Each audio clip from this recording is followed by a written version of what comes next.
మైన సోదర సోదరీమణులారా, ఈ రాత్రి మనం ధ్యానించబోయే ఈ చిన్న వాక్యం, నీవు వెళ్ళుము, నీ కుమారుడు బ్రతికియున్నాడు. మన జీవితాల్లో దేవుడు చేసే అద్భుతమైన కార్యాలకు మరియు ఆయన మాటలో ఉన్న అపారమైన శక్తికి నిలువెత్తు సాక్ష్యం. ఈ మాట ఎవరితో చెప్పబడింది? ఇది కపెర్నహూము అనే పట్టణంలో ఉన్న ఒక రాజోద్యోగితో చెప్పబడింది. ఆయనకు ఒక కొడుకున్నాడు. ఆ కొడుకు చనిపోయే స్థితిలో ఉన్నాడు. ఆయన హృదయం భయంతో, ఆందోళనతో నిండిపోయింది. ఆ తండ్రి తన కొడుకును కాపాడుకోవడానికి ఎన్నో ప్రయత్నాలు చేసి ఉంటాడు, కాని ఏవీ ఫలించలేదు. చివరి ప్రయత్నంగా ఆయన మన ప్రభు వద్దకు వచ్చాడు. ఆయన ప్రభువునడిగాడు, ప్రభూ, దయచేసి వచ్చి నా కొడుకును బాగుచేయండి. ఇప్పుడు ప్రభువు ఇచ్చిన జవాబును గమనించండి. ఆయన కపెర్నహూముకు వెళ్లలేదు. ఆయన ఆ బాలుడి తలను తాకలేదు.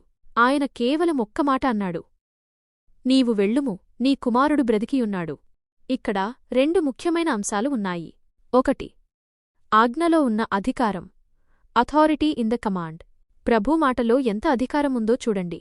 మనుషులు చెప్పేవన్నీ కేవలం మాటలే, కాని దేవుని మాటలో సృష్టించే శక్తి, స్వస్థపరిచే శక్తి, మరణాన్ని జయించే శక్తి ఉంది.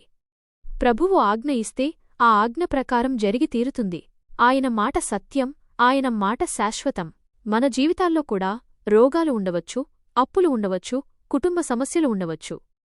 అవి మనల్ని నిరాశపరుస్తాయి. కాని మనం చేయవలసిందల్లా మన పరిస్థితులు ఎలా ఉన్నా ఆయన మాటలో ఉన్న అధికారాన్ని పూర్తిగా నమ్మడం. 2.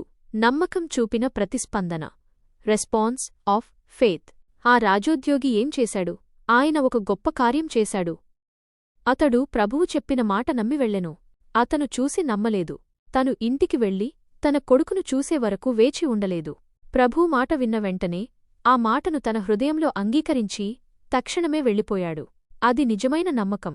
దేవుని మాట మనకు ధైర్యాన్నిస్తుంది. మన సమస్యల ముందు, భయాల ముందు, సందేహాల ముందు ఆయన మాట మాత్రమే మనకు శాంతినిస్తుంది. మనం కూడా చేయవలసింది అదే. మన సమస్య ఎంత పెద్దదైనా సరే ప్రభూ మనతో చెప్పిన మాటను నమ్మండి. ఎందుకంటే ఆయన మీకొరకు కేవలం ఒక ప్రార్థన మాత్రమే చేయలేదు, ఆయన తన జీవాన్నే ఇచ్చారు. ముగింపు. కాబట్టి ప్రియమైన స్నేహితులారా, ఈ రాత్రి మనం నేర్చుకోవలసిన పాఠం ఇదే. మీరు మీ జీవితంలో దేవుని అద్భుతాన్ని చూడాలనుకుంటున్నారా? అయితే నేటి నుండి మీరు ఆయన మాటను నమ్మి వెళ్ళండి.